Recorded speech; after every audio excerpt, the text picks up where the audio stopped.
Welcome. Am I 5 for 5? Since January the 1st?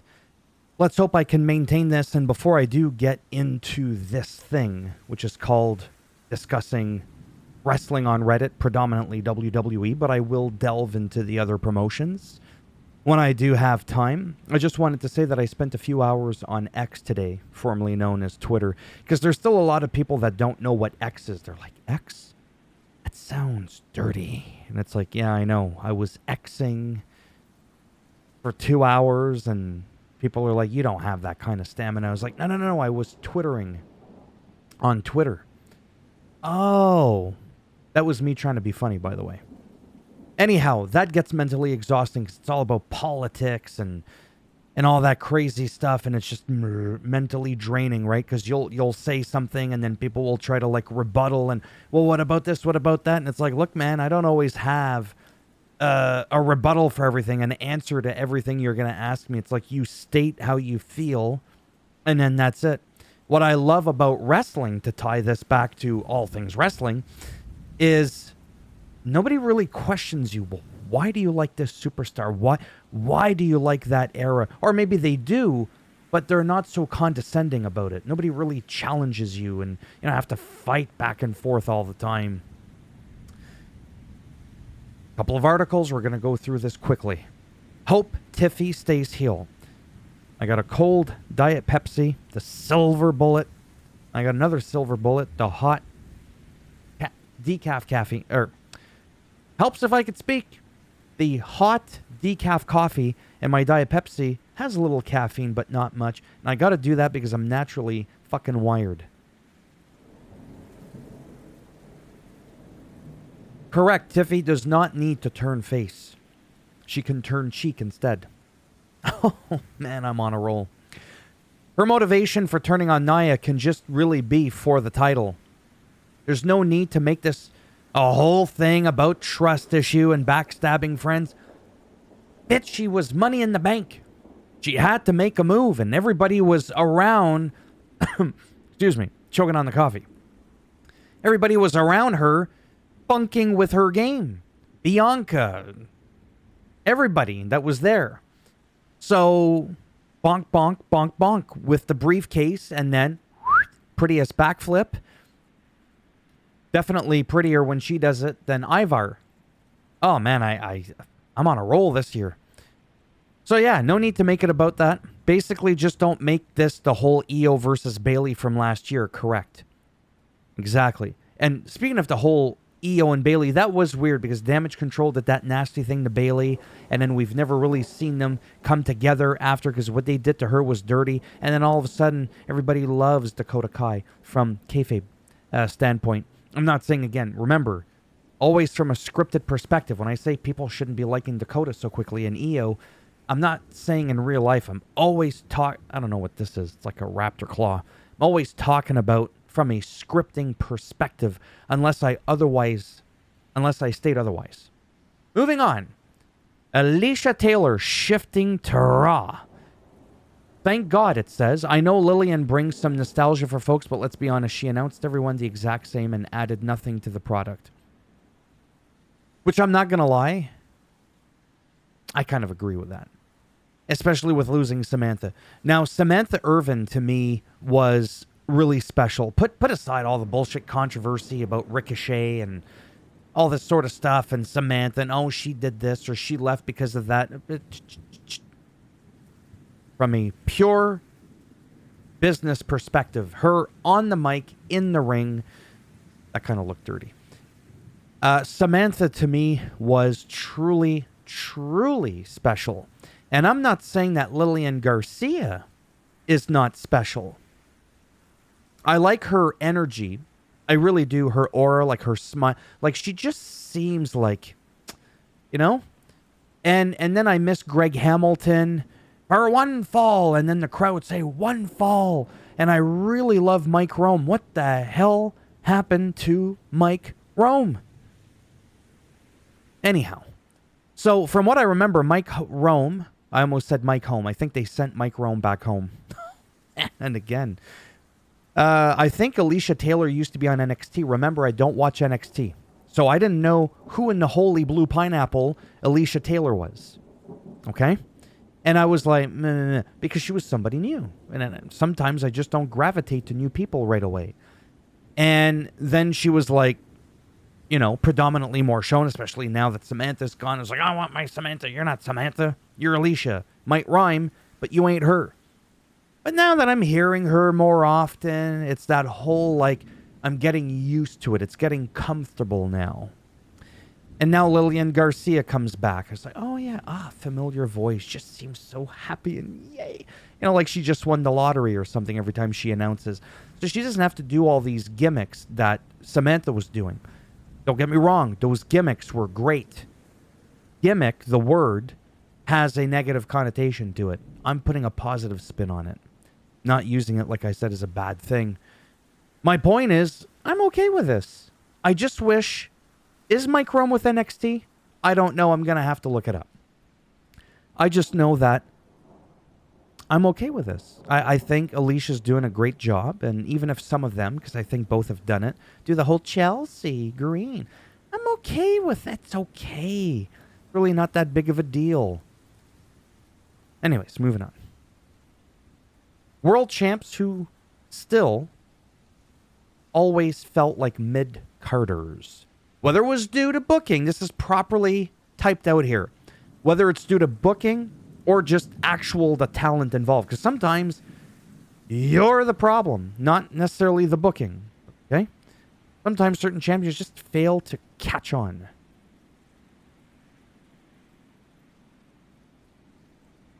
I want to make a clear note. I don't know why I feel the need to do this, but I'm going to do it. I love all of these people. Everybody who has ever stepped foot in the squared circle in between the ropes, or maybe stayed on the outside, bring a unique dynamic to the world of professional wrestling. However big or small, your contribution is well appreciated and noticed. It all adds, right? All the unique personalities and everything. Whether you've found somebody a little bit like, or you found somebody to be like, oh, okay? It kind of helps make those, oh my God, people feel even more, oh my God, when you realize that not everybody can be like that and that a lot of people are mid-card. That's not an insult. So let's go down the list. Jack Swagger.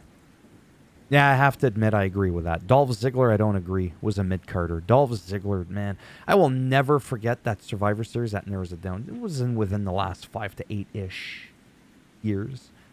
As an example, and that was just one of those extra moments where it was like, oh my God, like this dude just took out like the whole team, and it was believable. He's just so good. And I just don't agree with that one. Mark Henry, I like a lot. I really do. That's what I do.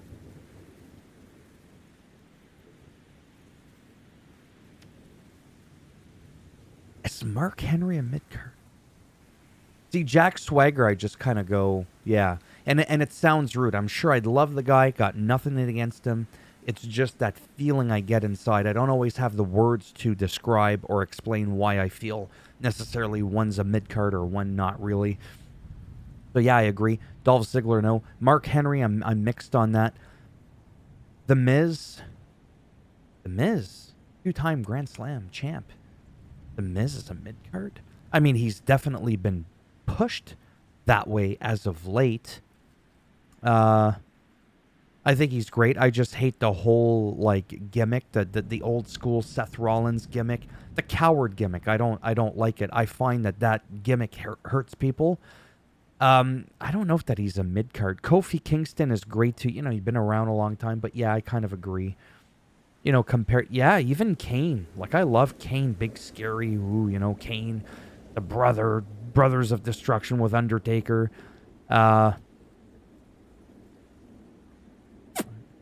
See a mid-card champion. Again, this is as a champion. Yeah, I would kind of say he didn't do much with it. Jinder Mahal, I love Jinder, like to death, and back again, and back to death, and then back again, so I can make these videos.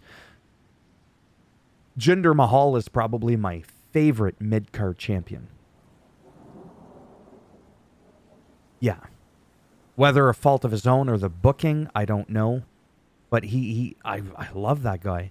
Him, I believe it could have been booking. I think it was booking, in my opinion. Sometimes, like I said, it's really, really hard. I'm going to use an example. A Great Khali, yeah, definitely mid-card. Alberto Del Rio. Yeah, he had the whole... You know, when he had his ring announcer and all that. Was he really a mid-card champion? What I will say is this. Of everybody in the list, the one that if I had to say, whoa, pal, high card, not mid card, without even thinking, JB fucking L is not a mid card. Like, that's the one that I can just definitely sit here. I could stand here, kneel here, and tell you, no, abso-effing-lutely not mid-card champ. The other one, well, you know, it kind of like it makes me think, no, that one, screw that. Screw that. What I was going to say about Jinder Mahal and like Alberto Del Rio is things like, I'm going to go back to the Cody Rhodes thing. If you look at Cody Rhodes like 14, 15 years ago, I always call it the mustache era of Cody Rhodes and him going back and forth with The Rock a little bit. And when he was with, oh my God, I keep forgetting the faction name. When he was with Randy Orton and Ted DiBiase Jr., okay? That was some mid-card shit. That was like... Okay? Like, I appreciated the guy, the whole dashing Cody Rhodes and all this with the mask. And then he goes to AEW, comes back. And I'm like, who is this man? Where did he come from? Did he always have this in him, but he just wasn't allowed to showcase it? Where did all this come from? Same thing with Drew McIntyre on the microphone. Roman Reigns on the microphone. They used to suck. I argue that I would have whooped the two of their asses in a fucking mic three-way.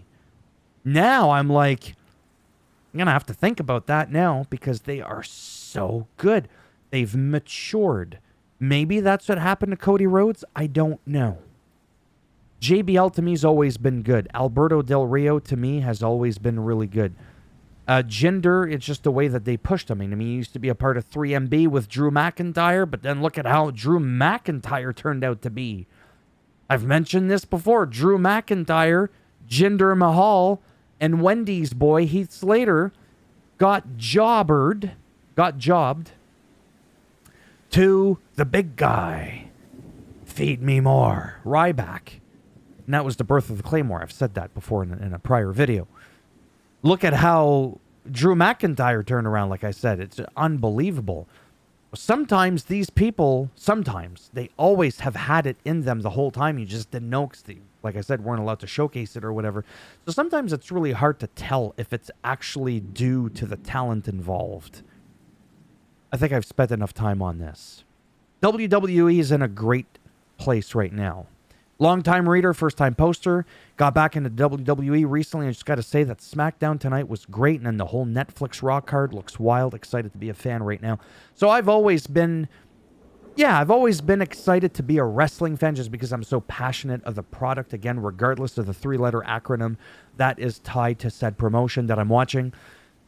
Definitely in recent history, I have to admit, WWE is definitely in a great place. The Levesque era, I would like to call it, since Triple H took over. So we're now in the new era that I think sort of kind of started in 2021. I think. Don't quote me on that. I just know that I'm so old. I started watching wrestling at the very, very, very, very beginning of the golden era that started in like 1980. Not 1780. Not that old. It really kind of skyrocketed more in like 83 to 93, the golden era. Never mind when it ended. My point is, I have been through all those different eras, and I have to admit, since probably like the Ruthless Aggression era, which ended in 208. 208, and then 208 to 211 was that fucking PG shit.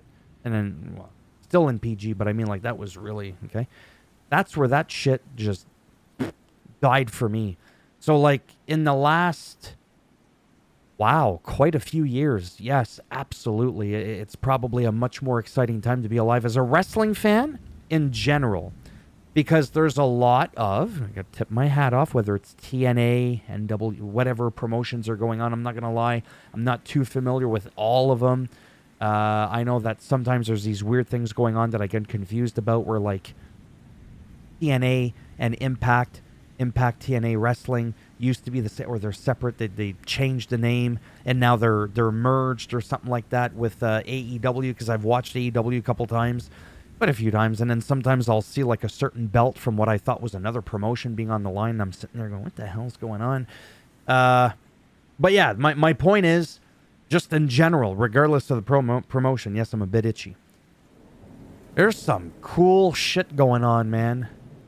There's some cool shit going on, like Chris Jericho and the tree of oh my god, I forgot. I'm so like hyper right now. The tree thing. You know what I'm talking about. The tree of whatever. The tree of Jericho. That whole thing is just like really cool. I'm really enjoying it. And then Edge being there, even though he's called Cope. I've already made a video on that. So yes, I definitely agree with this. Then this I talked about before, breaking up fights. This is becoming so stale when nearly every other week 2 people fight. Then comes people from the back to separate them, shove them in the corner. It happens a lot. It's overplayed.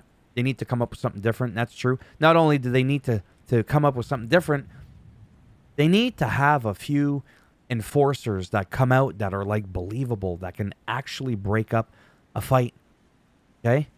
I'm sorry, I love Kevin Owens to death, but you're not believable when you're able, or even Cody Rhodes, has nothing to do with your body fat percentage. It's not believable that you're able to toss out half a dozen people. You're not fucking Brock Lesnar. Okay? So that needs to change. I'm going to leave it on what it says here, an unpopular opinion, even if it's by accident. Absolutely. Some kind of title. R-Truth needs to accidentally win a title. His whole gimmick, the whole like comedy thing. He's so good. He really, really is. Fucking guy blocked me. He went from following me to actually talking to me on Twitter. I know I made a video on this, but part of the conversation. I still don't know what happened. Truthfully, wholeheartedly. I know I get into politics and stuff like that, but like, I know that I didn't say anything. But it's not about me, it's about him. R-Truth, amazing man. And I would love a storyline, it says, and I agree, where he somehow just accidentally wins the WWE Championship, even if it's just for a day, and he gets beat the next day, whatever. It's kind of like what they did to Zack Ryder, a.k.a. Matt Cardona. I just want to see it. That would be the worst title reign ever. Shh. Need him to win the tag titles with Charlotte Hero, John Cena this year. Now that would be cool. I've thought of that. Accidentally, like he slipped, tripped, and fell on Gunther's... Oh, boy. All right. So, yeah, I think it'd be kind of cool.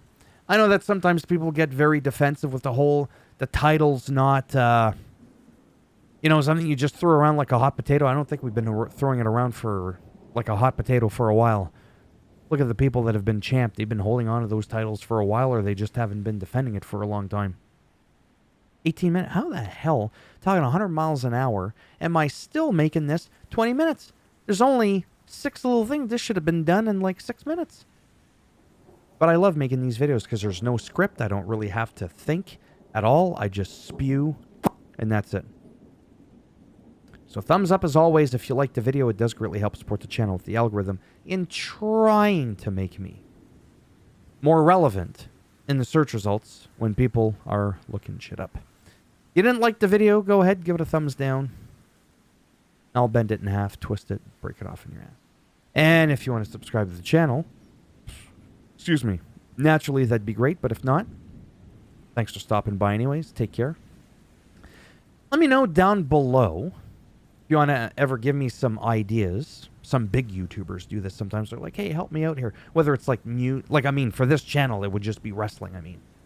But like other sometimes YouTubers I've seen, like people that cover like the news, whether it's politics or not, they'll be like, oh, let me know, what you want me to cover. And then people come at them. They throw them like all these news articles. So they just have to like, work on those articles rather than looking for the articles and then talking on them. So if there's like a couple of things you would like me to talk about, you can leave a comment down below. And then obviously if I get to it, if I see the comment, you'd be surprised I get a lot on my account as a whole, like notifications from my channels. It can be hard to keep up with, especially on my main channel. I'll do my best. And then what I'll do is I'll like title it. And then in the title, I'll put the like the YouTube channel of the person, giving me the idea. So if you were like, oh, what did you like about the golden era? I could make a video and say my thoughts on the golden era, and then be like hyphen requested by, and then, or put it in the description for kind of a shout out. All right, it's over 20 minutes. See you later. Bye for now. Check balls. Tomorrow is Monday. Tomorrow I'm probably going to do a 2K24 video. Nothing really exciting, honestly. Probably just me rambling on while I'm playing Universe Mode a little bit. And then on Tuesday, just kind of get a heads up if you care for the next couple of days. Obviously on Tuesday I'm going to be covering Netflix. Raw Netflix. That is going to be some crazy shit. I just can't wait to see what they have in store for Netflix. Like what's going to make it feel different, right? And because they don't have the time restraints and all that. Anyways, we'll talk about that later. We're going to go on an hour here. Bye.